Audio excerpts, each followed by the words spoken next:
Hello again and welcome to the first writing part of this course. Have you done the extra exercises from the previous video, Use of English Part 2? If you have, fantastic.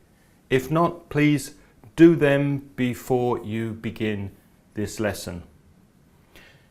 Now, let me ask you two quick questions before we start. How many parts are there in the B2 first writing paper? And how much time do you have to do it? There are two parts, so you must do two separate writings in the exam, and you have 40 minutes for each part, 1 hour and 20 minutes in total. So I suggest 5 minutes for planning, 30 minutes for writing, and 5 minutes at the end to check your writing. And you need to write approximately 140 to 190 words. Part 1 is compulsory. You must write an essay. You have no choice. In Part 2, you choose from 3 different possibilities. And these 3 possible questions in Part 2 are taken from the 5 types of questions you can see here. There's an informal letter or email, a formal letter or email, an article, a report, or a review. We're going to look at each of these writing styles in detail so that at the end of the course you'll know the difference between each one and you'll be able to write an answer to each of these possible question types.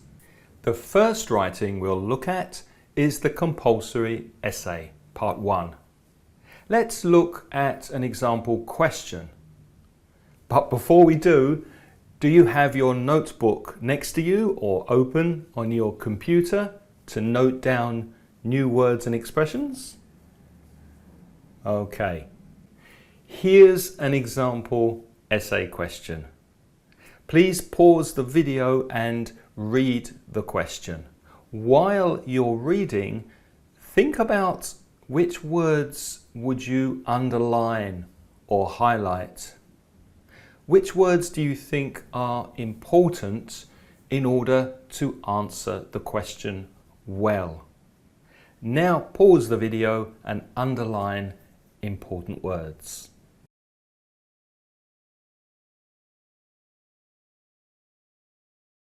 The text highlighted here in yellow is the information you really need to focus on. First of all, who will read your writing? The person who reads anything you write is called the target reader. Who is the target reader in this question? Is it students, your boss, a friend, readers of a magazine or a blog, a hotel manager? Well, why is this important to know? Well, it's important to know because if you don't know who will read your writing, you don't know which style to use. How formal will your writing be? What vocabulary will you choose? An essay is usually written for your teacher, and the style is formal or neutral.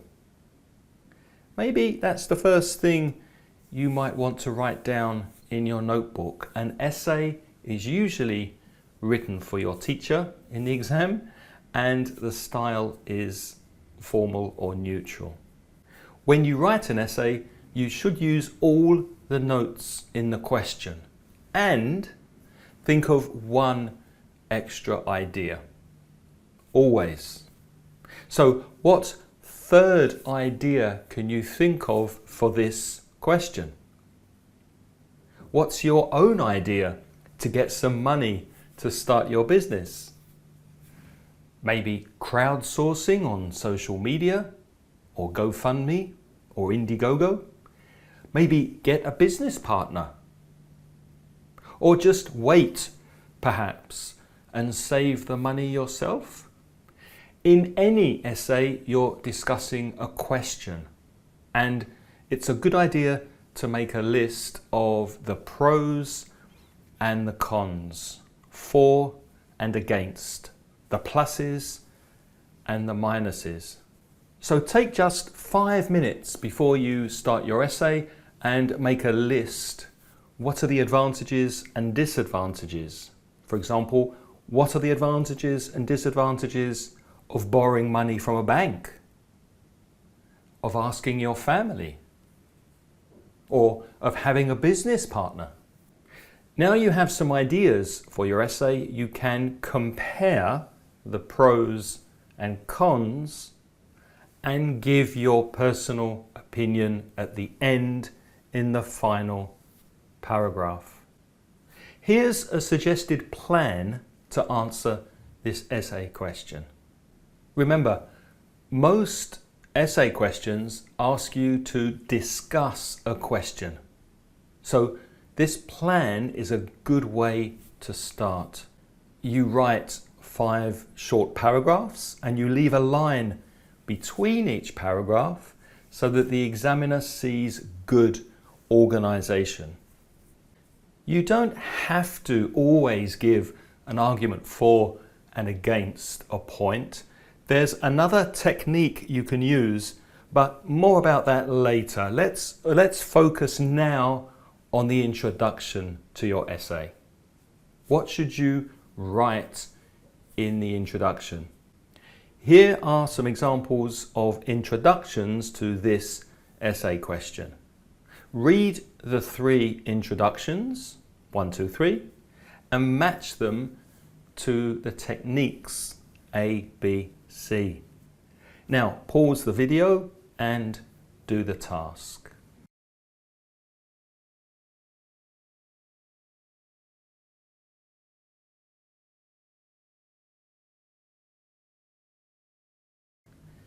Check your answers. Did you match correctly? Restating or rephrasing means writing the question again but with different words. You basically say the same thing but in your words. Don't just copy the question as your introduction. That will not get you any marks. In introduction number 2, you're giving a general opinion. You say what a lot of people think about the topic, and you say that you're going to discuss this in your essay and look at the pros and cons, the arguments for and the arguments against. And in introduction number 3, you ask a question based on the topic.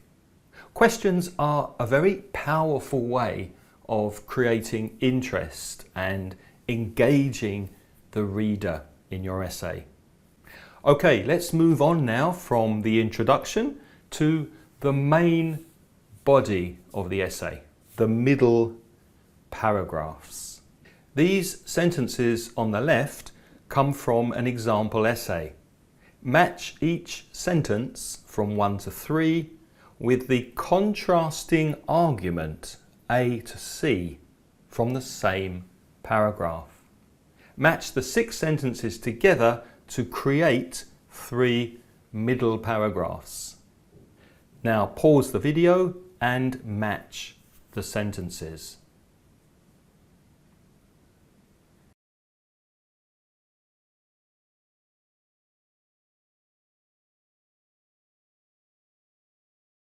This is what you should have. On the one hand, a bank can lend you large amounts of money and it can give you advice on setting up a business. On the other hand, it will charge you a lot of interest on the loan. The argument for taking the money from family is that the loan will be cheaper than from a bank.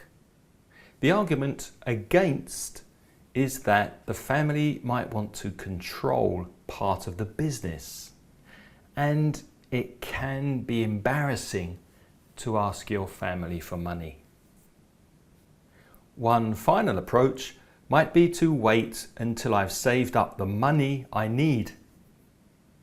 The advantage is that I won't have any debt when the business starts. The big disadvantage is that it could take years to save the rest of the money. If you have arguments for and arguments against something in your essay, you need some expressions of contrast to connect them. Read the sentences again and make a note of expressions that you could use to introduce arguments for and against. Pause the video now and do the task in your notebook or in a text file on your computer.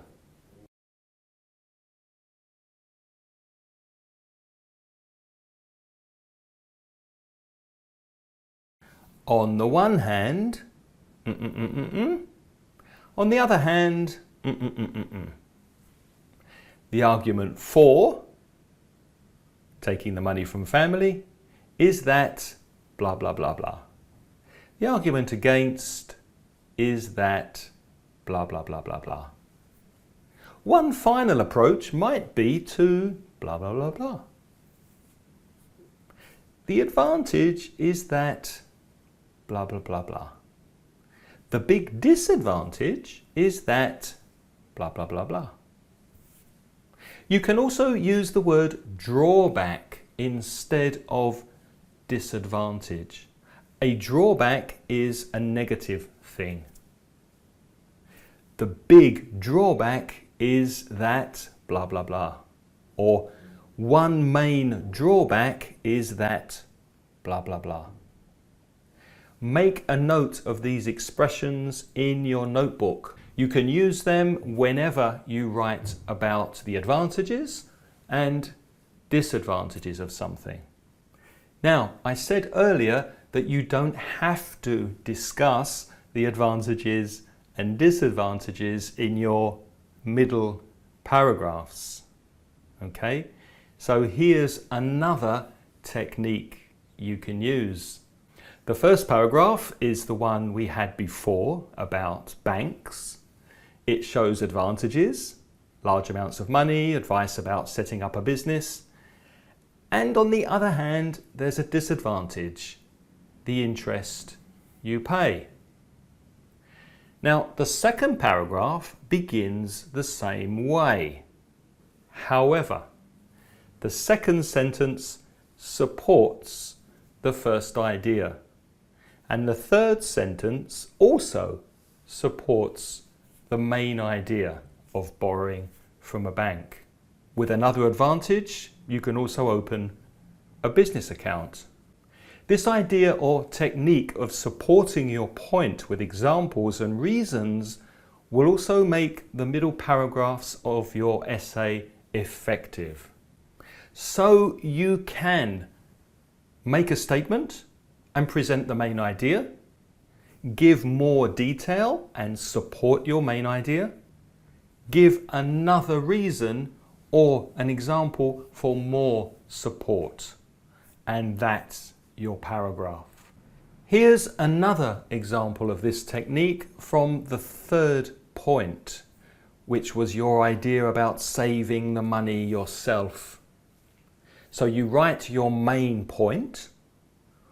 One final approach might be to wait until I've saved up the money I need. Then you support that idea. This means I don't have to pay interest to the bank. Then you give an example or another reason. In addition, or this means that I won't feel stressed knowing I owe money to people. So those are two ways you can structure your middle 3 paragraphs. Number 1, pros and cons. And number 2, write a statement about the idea and support the statement with more detail or with an example. This is another way to think about this.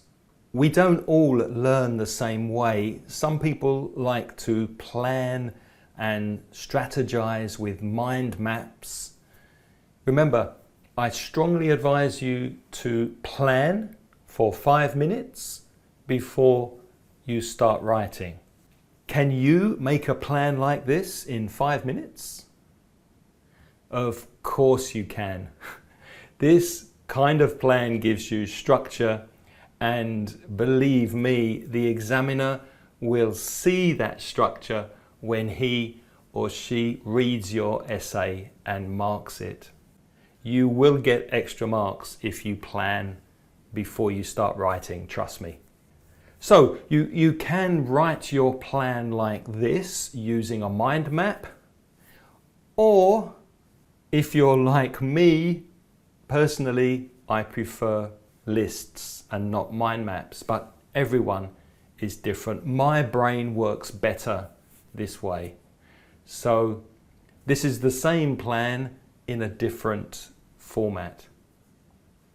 Whatever you decide, make a plan. I don't care how you do it, but do it. Make a plan before you start writing your essay. Okay, we've looked at the introduction and the middle paragraphs of your essay. Now let's look at how to write the conclusion of your essay.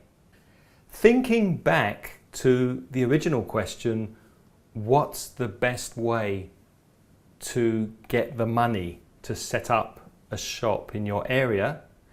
Which of these 3 different conclusions or opinions do you agree with? Pause the video now and quickly read these conclusions.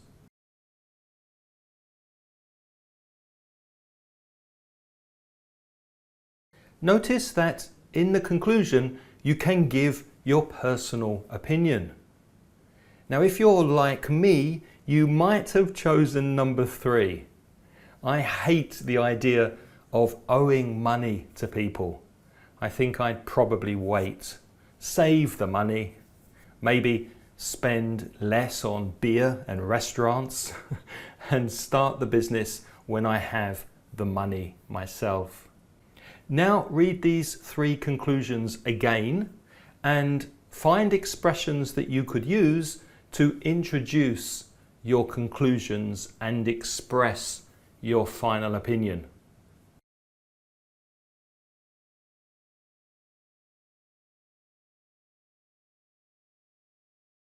On balance, I think that I should. So, taking everything into consideration, in my opinion, in conclusion, I'd prefer not to make a note of these expressions in your notebook.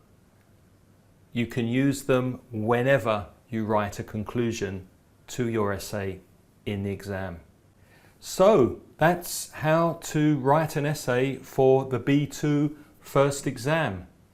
But maybe now is a good time to think about what the examiners are looking for in your essay.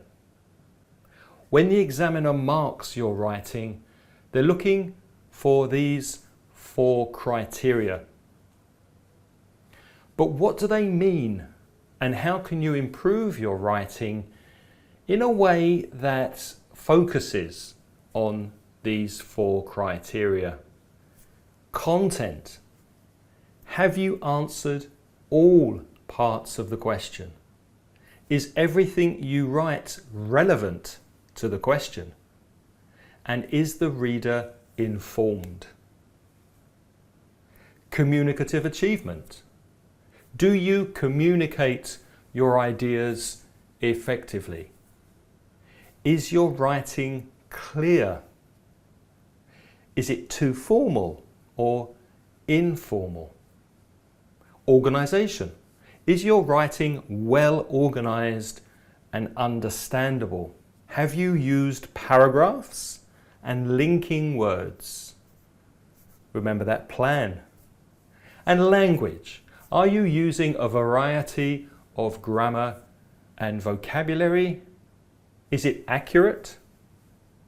If there are some errors or mistakes, do they affect communication? In the support files, you will see a PDF called B2 First Writing Self-Assessment.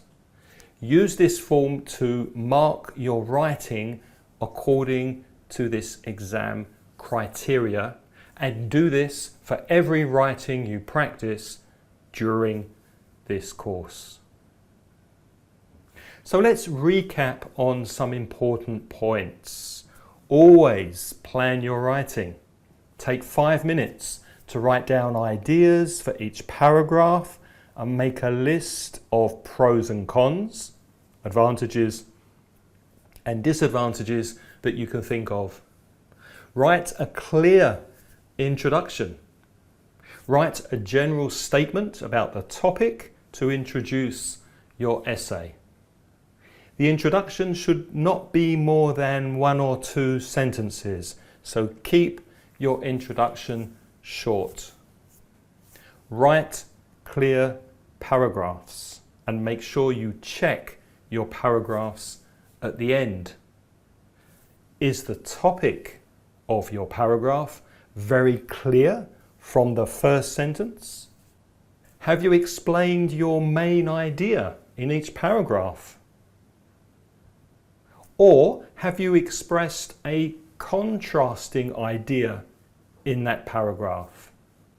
If you choose to express a main idea, have you given extra information to support it? Or given an example?